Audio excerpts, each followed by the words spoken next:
different if it's a polar bear or a human track. So we went up and we flew pretty low that day, and we got the can. We thought we had the can real close to the track, and we did. We came back and got a picture of the can and the footprints in the snow. And he basically ruled out human. He said, it's the tracks that you guys are reporting looks more like polar bear than human tracks would look.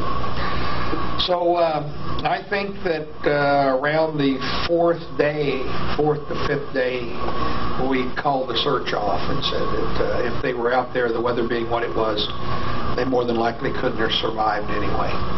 And we had so many planes flying on them that if they were in fact on the ice pack somewhere, they would have certainly heard the airplanes and should have been able to fire flares. So the patrols were called off, and of course every time we flew an ice pack patrol, and we were briefed that, hey, don't forget Crew 7.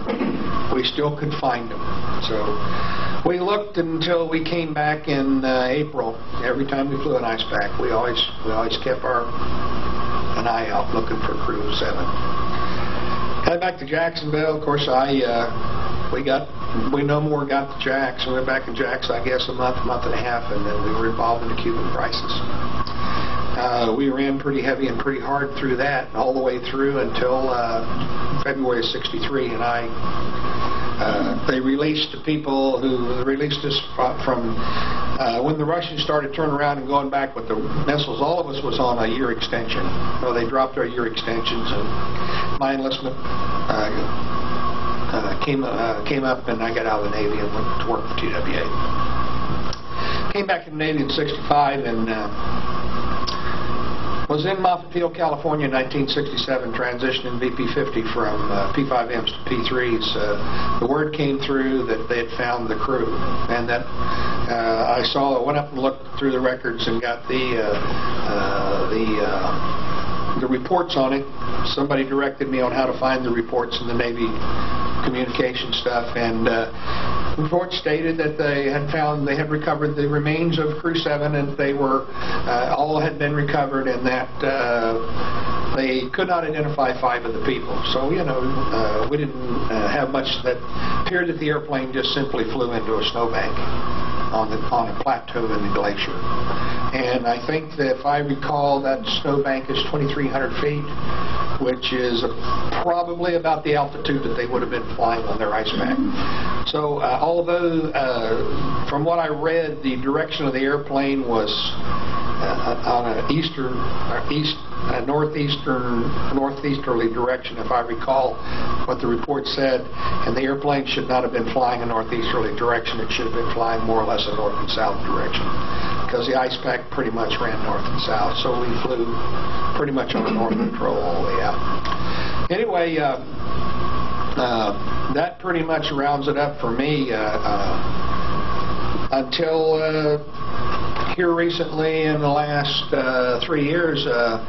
Bob Petway contacted me when we were planning the last reunion in 2002. He contacted me about 9 months before the reunion and told me all he had found out and started sending me emails. So we've been working. I've written a couple letters to CNO, and you get a nice response that, hey, yeah, we acknowledge it. We received your letter. However, at this time, we have no funds to recover these remains. So it's kind of... I think our government has enough money to go up and get these guys, and I think it would give us a lot of peace to know that they've been treated like they should have been treated. I would love. They were good fellowship mates of ours, and we really loved to have them when they got up to Iceland. I mean, it was a new blood for us because we'd been separated for several months, and it was kind of like the old family. We lost part of the family, but another piece of the family came in and replaced them. And it would mean a lot to me to see that they get their proper due. So, and that's about it for me. Well, okay. Name's Marvin Coleman Sr. I was an AT1, P1, went into vp-5, and just prior to going to Iceland, and then from 61 till 64, then I went to Westpacking, and I thought Nick about laid it out pretty good. I was the first tech on number 10, LA-10, and we went out. I believe we were the first crew that went out. I'm not really sure, but I was thinking that we were. And we had a bunch of pictures there taken when we came back. And I was on the radar, as the first tech should have been, because he's supposed to be the best. And I like to think that I was. I got a problem with this guy over here, though. He says he was. He was the first tech on LA-10, and I relieved him. He had to go back to the States for emergency. But as Nick says, we found some tracks in the snow, and finally, I don't know, we used to fly to Yon, Maine, which is about 700 miles north of the Arctic Circle. And just about every time any of his squadron aircrafts took off, after we stopped looking for these guys because we was on a track and so forth, but we always did look for them going up there to Yon, Maine. And we just never found anything in the water or on land. At one time we thought we might have had something, but with the bear tracks, but things didn't pan out the way they should. So I think Nick put it up pretty much on the picture there, and I don't really have a whole lot to add to it, other than we just continue to look for these guys, and like he says, we like to get them back to brotherhood, and that's the way we like to just get them back. That's about all I got to say. You're in the squadron, and then just tell us a little bit. My name is Roger Straley. I was in ATN-2 and was in vp-5 from 1960 until late February of 1962. I had been on Crew 9 flying 131521 until summer of 1961, when I became the first tech on Crew 10 and began flying. Went from the newest airplane in the squadron to the oldest airplane in the squadron. I think I was probably a junior first tech, so that's why they gave me the oldest plane. I made the deployment to Keflavik in the fall of 1961 and flew the patrols the previous people are talking about. When we leave Keflavik, we typically flew these ice patrols, but we would go to Scoresby Sound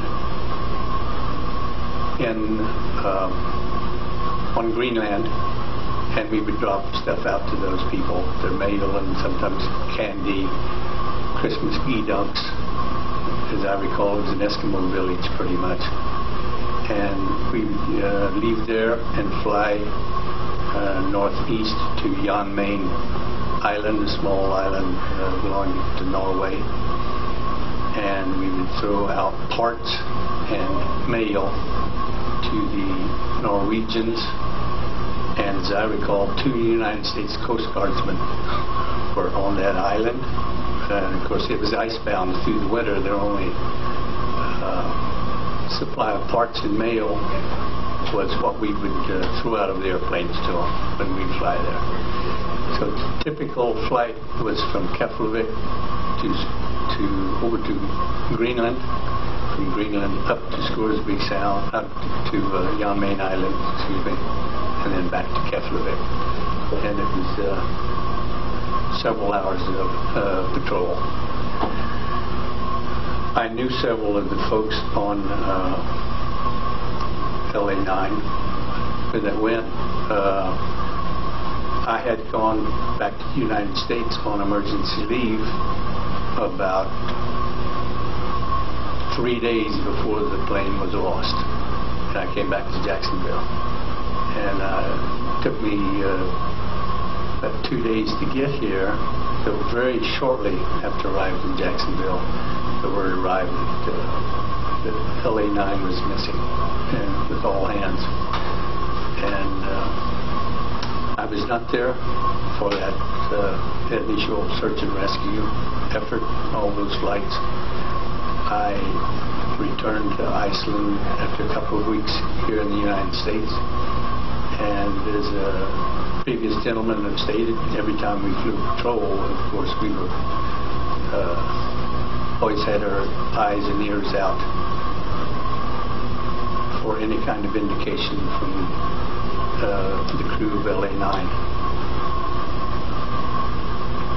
Some of those guys were fairly good buddies, and some were more like acquaintances, but it's kind of difficult to go off and leave them there. And years later, I was stationed at Fleet Sonar School in Key West, Florida, when I had heard that an expedition going across the Greenland ice pack had come across the Navy PPV. I think that's all I have to say. You're in Marine Squadron. Okay, my name is Daniel Burgess. I was AT2 radio and first tech. When I got out, I went in the squadron in 1958. Got out in May of 1962. Okay, now if you can just tell us, what it was like for you during the time when the crew was lost, and what was your involvement in that? Well, at the time the crew was lost, I was in the rotor detachment. But of course,